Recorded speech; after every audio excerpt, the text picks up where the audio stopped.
Cordial saludo, mi nombre es Edwin Camilo Morales, estudiante de la licenciatura en Matemáticas de la Universidad Nacional Abierta de Distancia UNAD, y estamos realizando este video en el que nos proponemos entender un poquito sobre la relatividad para el curso de Física Moderna. En la división del trabajo colaborativo me ha correspondido responder a la pregunta ¿qué es la dilatación del tiempo y la contracción de la longitud?, que es uno de los fenómenos que se presentan cuando se empieza a entender el espacio-tiempo desde las teorías que nos proponía la relatividad especial y luego la relatividad general. Para este caso vamos a estarlo tratando de comprender solamente desde la relatividad especial, donde vemos que es el espacio y el tiempo son relativos dependiendo del sistema sobre el que el observador o con respecto al cual el observador realiza la medición.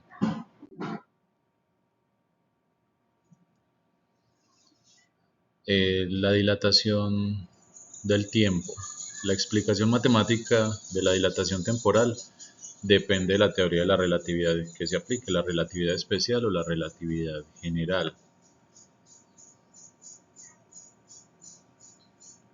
Entonces nos explican como de forma teórica que la dilatación temporal es el fenómeno por el cual un observador percibe que el tiempo pasa más lento para otro observador que se mueve con respecto a él o que está bajo la influencia de un campo gravitatorio más fuerte en la relatividad general. Para la relatividad especial entonces lo entenderíamos solamente desde el observador que se mueve respecto a él mediría un tiempo mayor, lo vería más lento.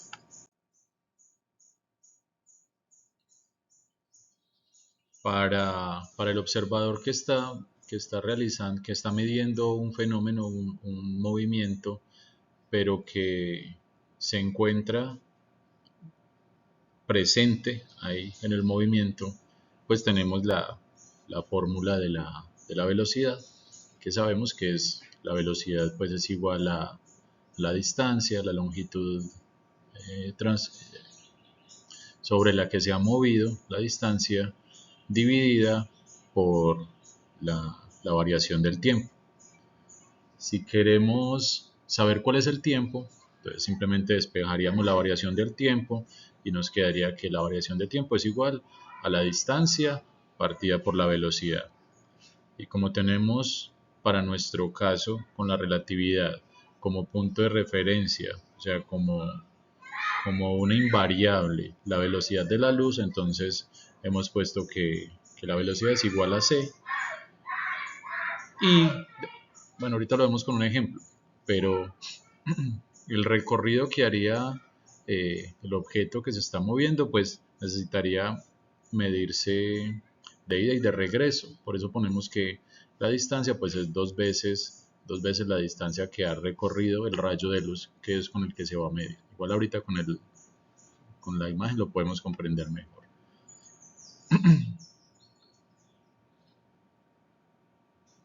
Acá lo tenemos. Entonces lo que estamos usando acá es un experimento mental que es pues muy conocido, en todas partes se puede encontrar este experimento, y es donde con un haz de luz, una fuente de luz, un rayo de luz que se emite desde un punto fuente, se envía a un espejo y el espejo pues va a permitir reflejar otra vez el haz de luz que regresaría y tocaría este receptor que nos estaría marcando el tiempo que se demoró la luz en ir hasta el espejo y regresar.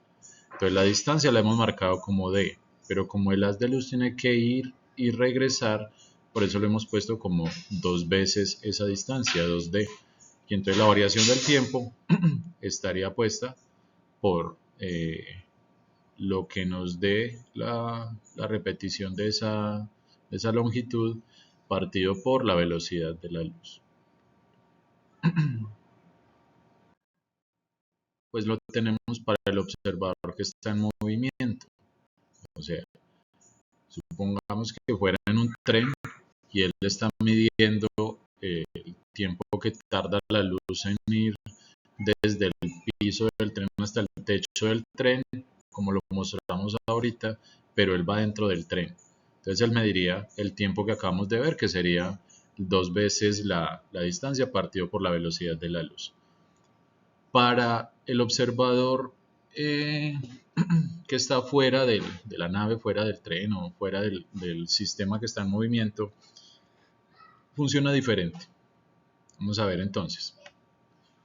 Primero acá en la imagen podemos ver el observador que está afuera y él cuando ve el haz de luz que sube no está viendo el movimiento perpendicular al piso del tren, sino que lo está viendo así transversal al piso del tren.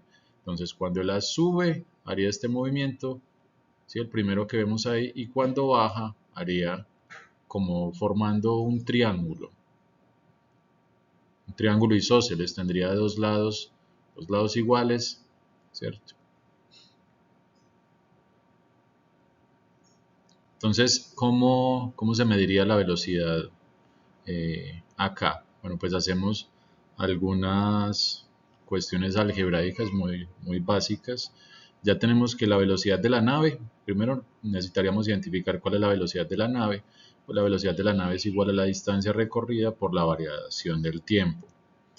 Como sabemos que la distancia recorrida, bueno, la distancia recorrida de la nave es esta que aparece acá abajo, que sería como el lado largo del triángulo isósceles, esa distancia.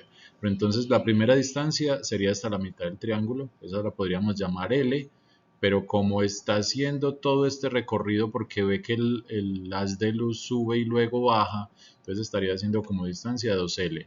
La velocidad de la nave nos estaría dando 2L partido por la variación del tiempo. Si despejamos a L, para saber cuál es la distancia que recorrió la nave, pues entonces nos quedaría la velocidad de la nave multiplicando a la variación del tiempo partido por 2. Ahora, ¿cuál es la distancia que recorrió C? Lo que hicimos fue poner una línea acá que partiría el triángulo isósceles en dos triángulos rectángulos. Y como tenemos dos triángulos rectángulos, ya sabemos que desde el techo hasta el piso, desde donde estaba el receptor hasta el espejo o el emisor del rayo de luz hasta el espejo que estaba en el techo, es una distancia D, ¿sí? Y esta distancia que tenemos abajo, ¿sí?, que es la que recorrió la nave, es una distancia L. Ahora, lo que queremos saber es cuál fue la distancia que recorrió la luz, que es este lado del triángulo isósceles. Este ladito sería la hipotenusa del triángulo rectángulo. Entonces, por Pitágoras tendríamos que la hipotenusa, o sea, h, en este caso sería d sería igual a el cateto, bueno, a al cuadrado más b al cuadrado, ¿cierto? En este caso, a al cuadrado pues sería d, que es la distancia del techo al receptor, y b al cuadrado sería l, que es la distancia, la primera distancia que recorrió la nave hasta la mitad, ¿cierto? Mientras el rayo solamente subía. Como la luz no hace solamente el recorrido de subida, sino también de bajada, entonces tenemos que la distancia sería igual a 2 veces, bueno, la distancia al cuadrado sería igual a d al cuadrado por l al cuadrado, pero despejando la distancia para que nos quede sencilla sin el cuadrado, nos quedaría que la distancia es igual a 2 veces la raíz de d al cuadrado más l al cuadrado, ¿cierto? Hacemos acá unos despejes y reemplazamos a L por lo que teníamos anteriormente, que habíamos dicho que L, o sea, la distancia que recorrió la nave, es igual a la velocidad de la nave por la variación del tiempo sobre 2. Entonces, acá donde teníamos L al cuadrado, ya no vamos a poner L al cuadrado, sino que ponemos ese valor de L en función de la velocidad del tiempo, ¿cierto? De ese factor. Y todo esto partido por la variación del tiempo. Y acá es donde obtenemos pues la ecuación que nos da cuál es el tiempo que mide el observador inercial, o sea, el que está como en reposo con respecto a la nave, el que está fuera de la nave. ¿Cuál es el tiempo que mide? Entonces el tiempo que mide nos lo da esta ecuación, que ya son las ecuaciones que vamos a estar utilizando para realizar esas mediciones y comparar el tiempo que mide el observador que está dentro de la nave, que mide un tiempo, mientras que el observador que está fuera de la nave pues mide un tiempo diferente, y entre más se acerque a la velocidad de la luz pues más lento va a ser ese tiempo que mide. Como que el tiempo y el espacio se relacionan, como si no, como que la energía que tienen el tiempo y el espacio, cuando hay movimientos muy cercanos a la velocidad de la luz, esa energía se la roba uno al otro. Entonces, si está yendo muy rápido, el espacio, como si empezara a perder energía, empieza a verse más corto el objeto, pero a verse más corto en la dirección hacia donde se está moviendo. Entonces, el objeto parece más corto en la dirección de su movimiento que en su longitud propia, que es la medida por un observador en reposo respecto al objeto. Para la longitud, pues también tenemos un factor de medida. Una sería la longitud que mide el observador que está en reposo y otra sería, bueno, el observador que está dentro del sistema de movimiento y sería otra la longitud que mediría el observador que está fuera. Entonces acá vemos en el gráfico a v, que es la velocidad relativa entre los observadores, y c, que es la velocidad de la luz. La formulita que vemos ahí implica que la contracción de la longitud es mayor entre más se acerque a la velocidad de la luz. La contracción de la longitud, pues podemos ver que es una consecuencia de la relatividad, que establece que el espacio y el tiempo entonces ya no van a venir a ser absolutos, sino que dependen del estado de movimiento del observador. Si el observador está junto con el sistema que está en movimiento o si el observador está fuera del sistema que está en movimiento. Algunas conclusiones que podemos sacar entonces de este trabajo. La primera, me parece muy interesante, la simultaneidad ya deja de existir de dos eventos, se vuelve relativa. Pueden variar dependiendo del marco de referencia. La velocidad de la luz es constante e inalcanzable para cualquier objeto con masa. Bueno, esta consecuencia nos la va a dar después la famosa ecuación que tiene Albert Einstein, que es E igual a m por c al cuadrado, ¿cierto? Donde la energía pues es la masa multiplicada por la velocidad de la luz, o sea que entre más se acerque un objeto a viajar a la velocidad de la luz, más energía necesita y empezaría a necesitar energía infinita en algún momento. Otra conclusión es que el tiempo y el espacio no son absolutos, sino que dependen del estado de movimiento del observador. El tiempo de un reloj se dilata cuando se mueve a altas velocidades o se encuentra en un campo gravitatorio más intenso. En este caso solamente hemos visto que el tiempo de un reloj se dilata cuando se mueve a altas velocidades. Y la longitud de un objeto se contrae en la dirección de su movimiento cuando se acerca a la velocidad de la luz. Este igual es un trabajo muy interesante.